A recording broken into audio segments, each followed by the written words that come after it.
Hello, good people. Coach Danita here, and I am here with Dr. Vaughn. How are you this morning? I am doing wonderful. I am so excited to be on this side of the interview this time with Yeah. 211 and excited to interview Dr. Vaughn on today. It's a special day. February 5th is the 1 year anniversary of being the CEO of Kishwaukee United Way. That's exciting. Yes. And so I got an opportunity today to come in and ask some questions. She has no idea what these questions are, so this will be fun. But I did my homework on looking up Dr. Vaughn and some of the things that she's done and been able to do here in DeKalb County, which is very exciting. And I know a lot of you are eager to hear some of her story on why DeKalb. That's probably my first question. Why DeKalb, and some other things about her background and what she brings to this beautiful presentation, because I feel like she came in as like a ray of sunshine and just color and bright and excited. And, you know, I've never heard Live United so much as after meeting Dr. Vaughn, but it just goes to show the level of professionalism, the heart, the passion for community. And so I'm very honored to be here today. Wow. Wow. Wow. Wow. You are amazing. Oh, thank you. You're the new host. Oh. For now, for now. We're not gonna add another hat for right now. Okay. So I have a few questions for you. Let's do it. And folks, listen, did you know that Dr. Vaughn is actually a published author as well? And so I did my homework and I brought both books that I had an awesome time reading. Very inspirational. Oh, wow. Very inspirational. And she also has a website with more information. But I'm going to get started. I'm going to start with, let's say, what's Live United to you? Ooh, What is just Live come United? right? Yeah, What? come on, and then we'll go with the fun questions. Okay. What's Live United to Dr. Vaughn? Yes. The first word is live. Which is very powerful. It means that it has a pulse. It means that the mission is alive and it's working and that people understand it. It's moving, it's mobile throughout the community, and it is impacting lives by changing lives. So when I think about Live United, it's everyone from diverse backgrounds coming together for one cause to help people move forward in life. No one wants to stay stuck. They want to move forward. And the only way we can move forward is to live united. Oh, I love that. We didn't even rehearse that. That was good. You're getting this fresh. So. I love it. I love that thought. Okay.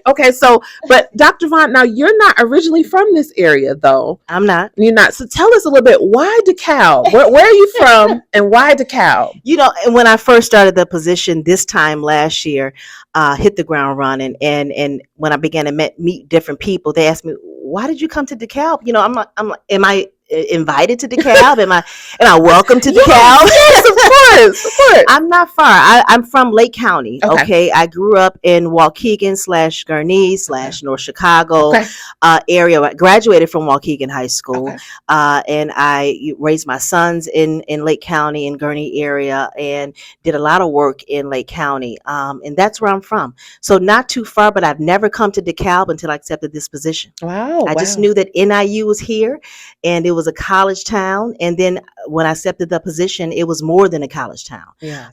It was about family and different businesses. And so, yeah, that's where I'm from. That's beautiful. And if you haven't gotten a chance to see some quotes from Dr. Vaughn about DeKalb County and her experience here, you got to check it out, because she speaks very highly. She's only been in this role for a year, but she speaks very highly of DeKalb County. And we're so appreciative for you to see past just the college town, because we are a college town, but we are so much more than just a college town. So look at you being so perceptive.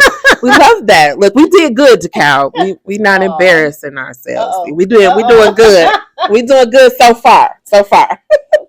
So I know, reading through some of your work and some of it really feels like testimony, because there are some really good, and I'm not going to talk about it, but you're just going to have to get it and read it. Right. But there's some really good points in there. How important was education to your journey?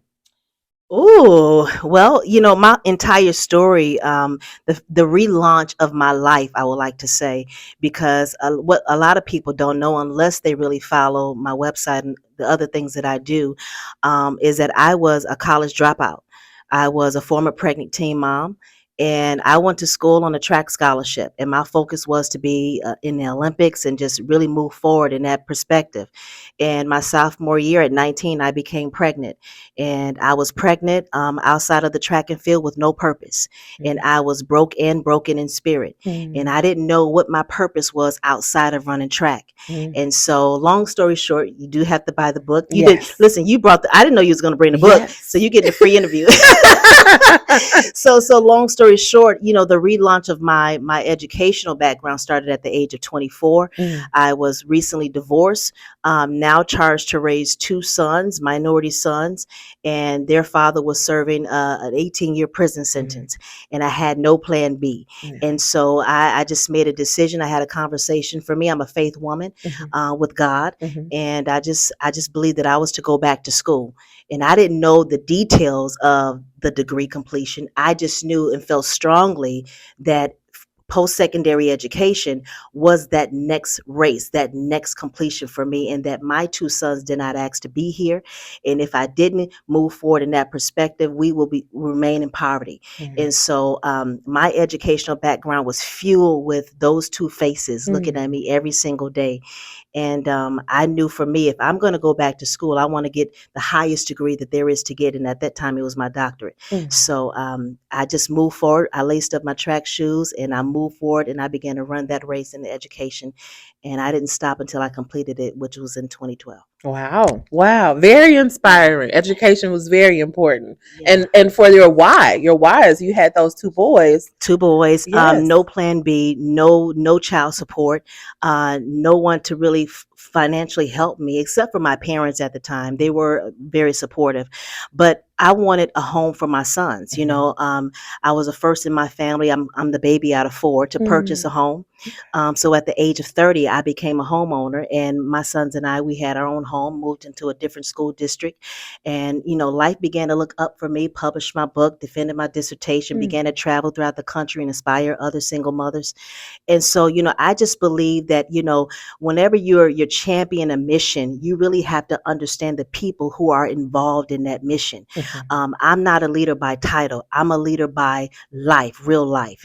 And so it's important for me to be behind a mission like Kishwaukee United Way that is about elevating the lives of diverse families and taking them from food insecurity, unemployment, renting to homeowner. Like, that's what my life is all about. And so I don't just sit behind a desk and send emails.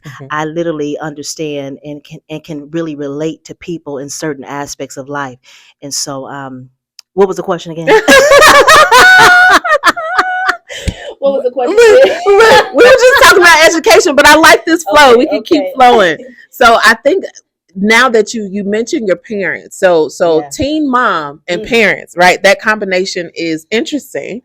Being a mom yourself of two boys, right? Grown men now. They're out the house. But being a mom yourself, how important was that relationship or that support from your own mom, your own parents during that time, having to break the news to them that your track star is now mom and I have to put education on the back seat and really go for this motherhood. Okay, well, you're getting a free interview. I want to reiterate that. Normally, this doesn't come for free. But here's the thing. At that time, going back to when I had to release the news that I was pregnant, I put it in the book. Yes. But I didn't know at that time how my parents would perceive it, especially my mom, because she was heavily involved in her faith. And, I thought that I was not going to move forward with the full pregnancy. My plan was to discontinue and return back to school and run track. I knew I wanted to transfer to a certain 4-year school at the time. But when I returned home, to my surprise, my family was very supportive. And at that time, I made a decision to just, I'm going to move forward. I didn't know what motherhood would look like or feel like because I was just 19. And so when I began to experience my child growing on the inside of me, things changed. And my mother supporting me at the time was everything. I didn't really see my mother as my mother and really honor her until I became a mother. And sometimes you have to be in that position. And so her support, my father's support, my family's support, it really helped me move forward and gain clarity on how to lead these young two boys. And so, again, a lot of people say, well, a single mother can't raise sons. Well, we can't raise sons in terms of teaching them how to model masculinity, because I'm not a man. But I always tell people that, I'm all they have right now. And what I can display before them is integrity. Okay. What I can show them is how not to give up, even when it's hard and difficult. I can show them when they fall how to get back up, and I'm there to help them and coach them along the way and love them in the process. So that was very important for me. I wanted my sons to experience something that no man in my family ever experienced, and even on their father's side. Their father, we met in college. He was on a full basketball scholarship. He was the only one out of his family at the time to ever transition from Chicago to college. And that's how we were two athletes who fell in love, and we met, and I became pregnant with my son. And life happened, and he was no longer available to co-parent with us. And so I can't cry. I can't go to the community and say, hey, help me raise these two brown boys. No.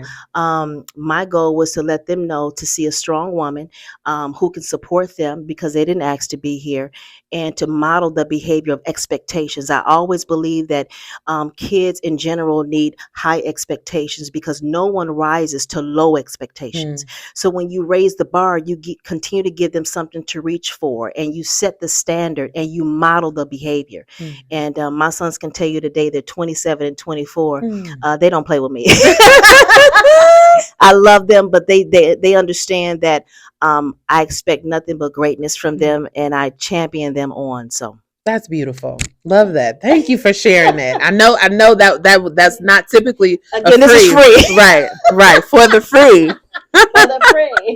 So as you're talking and giving your story and just all the things that kind of the challenges that you came against and kind of overcome in your past, but and you're here today. You're here today.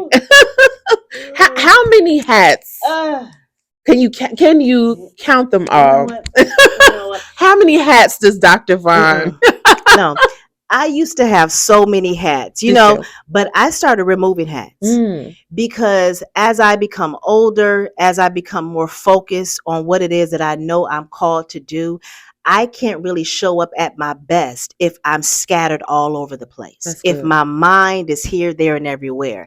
I believe in making sure that I assess myself, which I have done, and being clear on the next steps in life that I want to take and the lives that I want to impact. So I don't wear too many hats nowadays. Okay. I'm very focused. Very focused. We like that. Focus. So if you only wear a couple, you're doing okay. Stay focused. Stay focused. Love that. And so can you talk about it based on your 1 year of experience so far in DeKalb County? Can you give us anything that you feel like we could do better to live up to the Live United?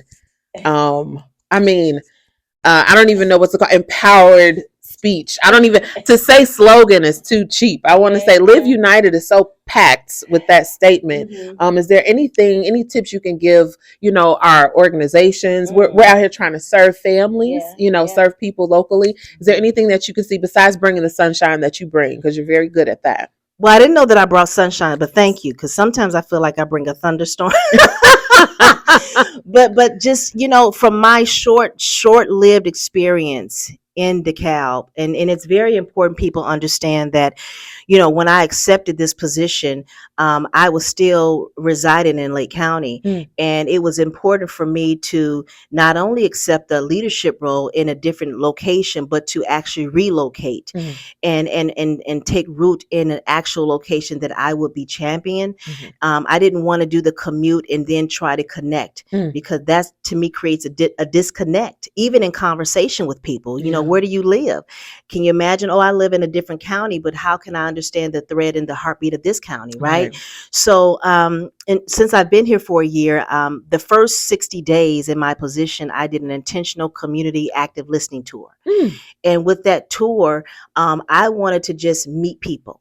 I wanted to meet community stakeholders and different leaders in various organizations to learn about who they were, how they were serving people in DeKalb, and what were their thoughts about Kishwaukee United Way. And that was important for me coming on board because I really didn't know. You understand? So it was important that I understood what were the current, what's the tone in the community regarding Kishwaukee. And a lot of things that I heard was people really didn't know what 211 was. Well, what is 211? And, we hear a little bit about, well, what is 211? And I said, you know what? People are going to know what 211 is. Yes. Because it's a very powerful referral line. So I believe that, getting back to your question, what could we do better? I think in any community, no matter where you spin the globe, okay, when you're talking about underserved, living in poverty, type of communities and trying to help individuals, you're going to experience kind of similar issues, okay? One of the things that I'm hoping that DeKalb County in general, and I still have ways to go in terms of connecting with people and understanding landscapes, but is making sure that the mindset is set on collaboration, not competition. Because when you think about it, there's a small population of the same people that we're all trying to reach. Yeah. So if there's a small population of the same people that we're all trying to reach, it makes more sense for us to all come together collectively and talk about our shared resources that would help individuals in the same county. So that is a challenge, is to help people understand that, yes, we're a different 501c3, but the mission and the people that we're trying to impact are the same. And because they're the same, can we come together, agree to come together and share our resources? Because you may have something that we don't have, but we shouldn't compete over one family. It doesn't make sense. You understand what I'm saying? That, yeah. And I say that because I used to be on the opposite side. So I can only imagine now leading on this side, having conversations about who's going to serve Michelle. Right. Michelle, she don't care. She just wants the resource, right? Yes. So I think that is a continual conversation, and for everyone to feel heard and to really look at their organization as a part of the solution and not from a like a competitive place. So that's my hopeful goal while I'm currently active in position, is to help people understand how we can all come together collectively and still serve the same people. I love that. Thank you for that. And I'm a huge proponent of not reinventing the wheel. And so before starting my own nonprofit, I wanted to look and see how I could be a solution. We had all of these organizations doing wonderful things already, and a lot of them I'd known through previous work. And so I said, well, what could I offer that would help be a solution? Do we need another building? Do we need another, and it also helps us focus. It helps us stay focused on a very specific mission, right? Or a very specific population, as you attribute it to. And so the thought that, if we can stay focused, we can do a lot more. We can affect a lot more, and we can help a lot more. Yes. When I first met you, it was at the DCNP. Is that Nonprofit Day? Nonprofit Day. Yes. And when we met, I asked you, what do you do? What's your organization? And we briefly exchanged cards. And when you mentioned workplace resume writing, immediately my mind went to a new grant we received from Comcast. And my thought was, how can we bridge United Way with your organization with this new opportunity and these new funds to help the community? And here we are, Passion Pursuit, United Way, and we're moving the new program forward. Yes. So that's what I'm talking about, is having these conversations of in collaboration that makes sense, right? And then lay it out for the people. Yes. Lay it out for the people. Yes. And they're excited. We get to give away laptops. Laptops. Yes. Everyone's excited. So yes, that's a wonderful partnership. Really ideal for our organization as well, to be able to come and be a resource. So that's awesome. I love that. So let me try to get to my official questions. Oh, that was a warm up. Okay. So tell us a little bit. So you published. So I have my hands on two books, right? What made you decide to publish specifically? You'd already been doing work in the nonprofit space and education, right? Higher education, but What made you think, I got to get this out there for people to be able to read? All right. Well, the first book, and I didn't know you was going to bring a book. Okay, the first book, "If You Can Birth the Baby, You Can Birth Your Dreams," was published actually in 2012. I had already knew when I was working on the completion of my associate's degree, working on completing my degrees, that one day I will want to share my story. Wow. That one day I will want to help other single mothers who really don't know the way and they need inspiration, because you don't have a lot of people who are really championing the idea that single mothers can really thrive. They're judged because they're single mothers. They're judged because they're divorced. They're judged because for so many various reasons, but life happens. Right. And when life happens, you still have to live. Right. And so my thing was, I was not going to allow my situation to put me under a rock and walk around with my head down as if I'm not qualified for greater. So it was important for me to not only defend my dissertation, which was about single mothers, teen moms who dropped out of high school. It was a qualitative research, and they returned back to a family literacy GED program to complete their GED while bringing their baby to school with them. Wow. So I wanted to make sure that once that was defended, that I didn't just put my dissertation and my plaque on the wall and say, "Oh, look at me, I'm Dr. Vaughn." Right. No, I wanted to bring that work to full fruition, and that's where the birth of my new nonprofit at that time, the Teen and Single Mothers Resource Center, was birthed. The book was then published, and the beginning of my story was highlighted to that population. So it's important that you have credibility. Yes. Right. And so that's how the book came about. I'm not gonna give you a little bit more. That's all right. You've given us enough freebies for today. I think we're okay with that. So I want to make mention of another reason why today is so very special. Okay. Today, February 5th, 2024, because happy Black History Month. Oh yes, absolutely. Yes, right. Yes. But Dr. Vaughn, you're the first Black United Way CEO in the state of Illinois. Yes, this is what I discovered. This is very interesting. This is history being made right now. And I didn't know until when I first came on board this time last year.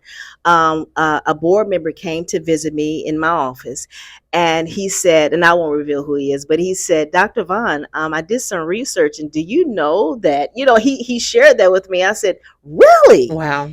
And so I said, "Wow, I didn't know that, but okay." And then it really hit home when I attended my first state CEO meeting, annual meeting, and I looked around the room, and it was just me. Wow. And so I don't know what to say. That is quite all right. That's just really special, and I think we should definitely mention that. Okay. And I'm sure. And you didn't know that coming in. Literally. Yeah. So you found that out after, but you still came and brought. But my thing is this: when you say still came and brought, my thing is, when I accept an assignment, I accept it with pure intentionality to show up. Otherwise, this is me. I don't believe in wasting my time or other people's time. And I've been honest since I've been in position. I tried my best to tell people, I'm running this part of my race, right? So whoever was the leader prior to me, what they did was simply hand me the baton. See, I used to be a track runner. So everything I see the track. All right. Right. This person just simply handed me the baton, and I am now qualified to run this race. Beautiful. And while I have the baton and in this position, I'm running the race. And I don't know how long my race will last. I just know that I'm currently running. Yes. And with intentionality. And the goal is to win. And win is serving people and collaborating with organizations in DeKalb. And that's beautiful. Love that. Well, thank you for giving it your all from the beginning. I'm tired.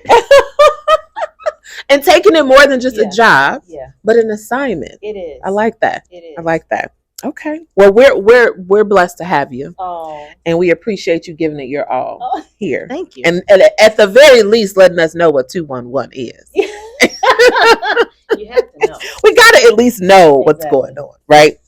So you talked about shifting. You had to do this transition, and that doesn't seem like something you're afraid of at this point because you've gone through it. No, she had to think about it. Yes, no, good. What would be your advice for anyone having to shift? You know, you had to have a major shift from becoming this Olympic, right, professional to being this mom, and then you made another shift in your career, even in after education. Now you're putting it to good use in the community. What advice would you give someone needing to, you know, even if they have to be forced into a shift, where unexpected shift, where you know, I just got to make some changes, and I'm not super thrilled about it, but any advice you would give? Well, wow. This is my thing. We're all human. All right. We all come from different families, different backgrounds, and different lived experiences. When it comes to shifting, you have to first, I believe, for me, let me just talk about me. Sure. What I like to do is address what it is that I'm entertaining in terms of fear, because fear is said as false evidence appearing real. All right. So I assess my own internal fears and I examine myself. And then I challenge myself to face the fears. And then you have to understand that you were created on purpose and for a purpose. And if you stay stagnant, you will never experience expansion and growth. If you'll never know the various things that are on the inside of you that will lay dormant if you remain in one particular location or a place or position. There's what we like to call expired time, right? So if you remain in a position beyond the time in which you're supposed to be there, now you're going to grow weary while leading. You're going to grow weary while working. And that's where people, you get the notion where they say, well, I'm just going to work for a paycheck.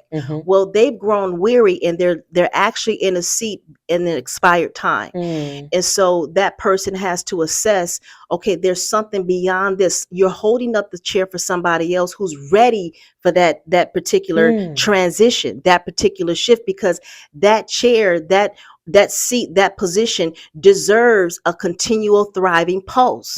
So if you're there with if you're there with a flat line, right? You're not serving the company well, the organization well, and most importantly, yourself. And so for me, I'm always checking my pulse. Yes. Say, okay, you understand? Because I understand that, again, I'm in position now, but when I'm done, I'm going to pass the baton. Someone else is going to thrive in this continual leadership role with Kishwaukee United Way. But I'm honored to still be here while I'm running the race. I believe we all have to embrace the shift in the transitions of our lives, because if we don't, you're going to do yourself a disservice. You're going to be cranky. You're not going to show up in life as your best self. You talk about, I brought sunshine. Well, I'm excited. Yes. I'm excited. I have an active pulse. Yes. What you're experiencing from me, and when people talk to me, they're experiencing a woman who knows she's in her now moment.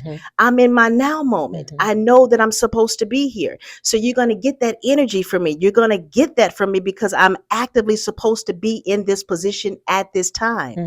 And the moment that begins to die out, you're not gonna get that. I'm gonna know that it's my time to transition, and I'm not gonna do the organization a disservice. You understand what I'm saying? Right. So I think I gave you a little more than what you expected, but, No, but that's good. But that's my answer. But that's good, because as we're transitioning, a lot of times we're thinking about, oh, if I leave, who's gonna step up, and you may not know that at the time. You may not know that, but you may just know it's time to transition. Yes. Right. And so you kind of just have to go with that feeling and hope for the best. And like you said, I love that analogy with the pulse, the thriving pulse. You want to keep that going, and it's not always the same person doing it. It's not. Yeah. And I like that. And that's okay. Because when you have, I'm going to go back to track. Sure. In track and field, we had the 4x100 relay. Okay. There's 4 individuals who were trained to run the first leg, the second, the third, and the fourth. I was always the last leg. There's different reasons why we stagger different runners per the race, right? So the last runner is trained to catch up in case we're losing. Oh, wow. And listen, I have a tattoo on my arm. I won't reveal it. but it signifies what I was meant to do. I was the road runner. Wow. So when we were behind, they hand me the baton. My goal was to catch you and win the race. Gotcha. All right.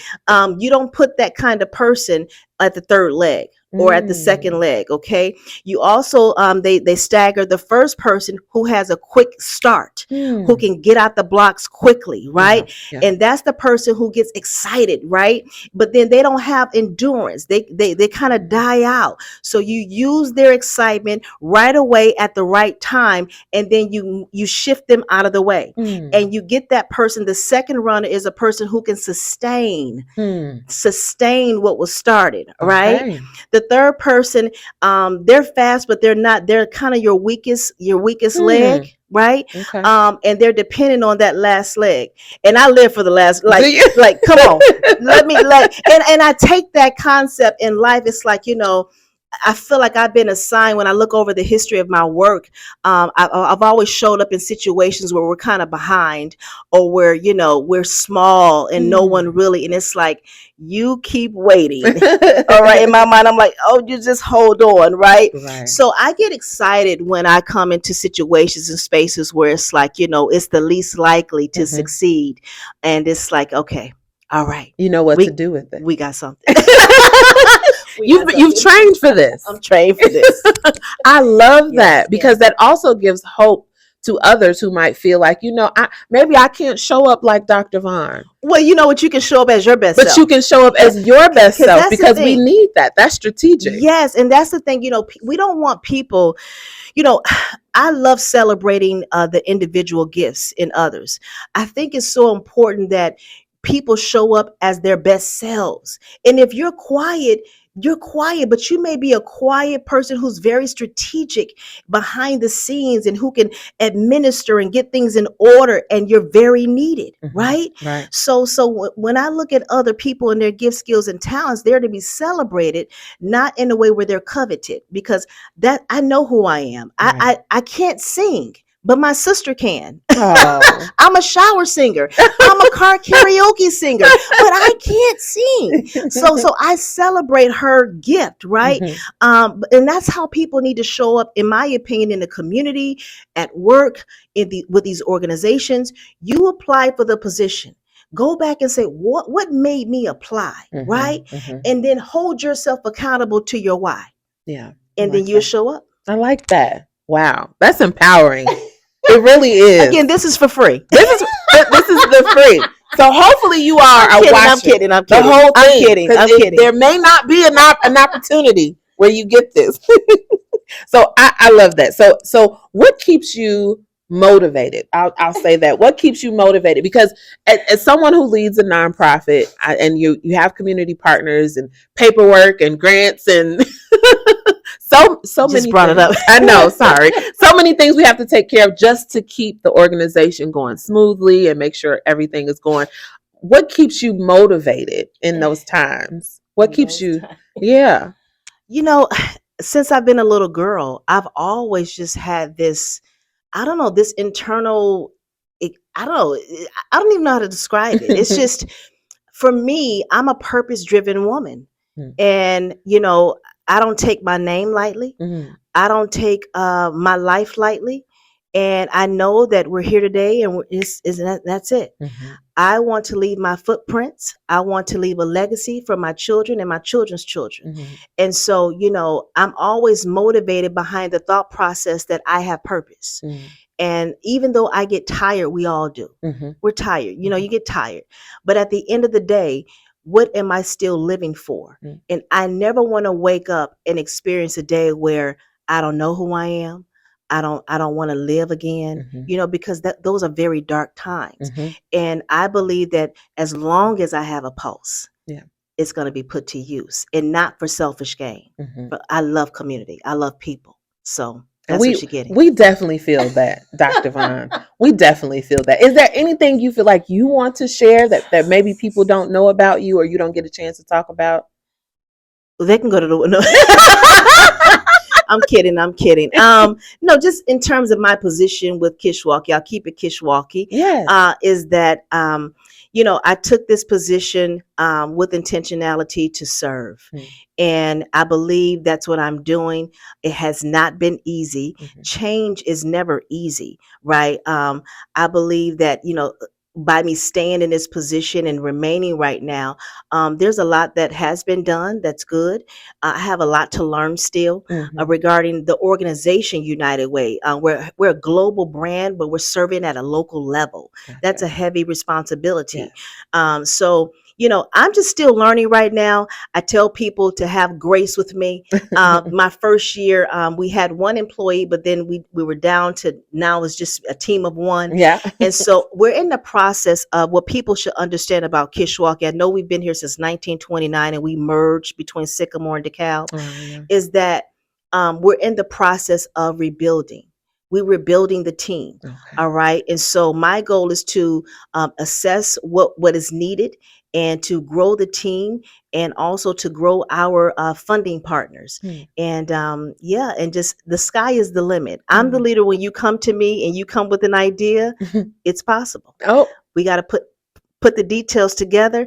I'm very optimistic, but at the same time, I'm very strategic. Love that. If that makes sense to you. It does. So while I'm here, I'm just here to serve DeKalb and understand DeKalb and have a good time. That's beautiful. I love that. And if you all did not know, I mentioned this before the interview, but Dr. Vaughn's shoes, honey, they are fabulous. Oh, we need a shoe cam. We need a shoe cam. Please let folks see these shoes. Okay. I notice hair and shoes. That's usually my thing, and I'm like, oh yes, she did not come to play today. That's funny. But we appreciate you, Dr. Vaughn. I appreciate you. Thank you so much for answering my questions, even for the free. You're very welcome.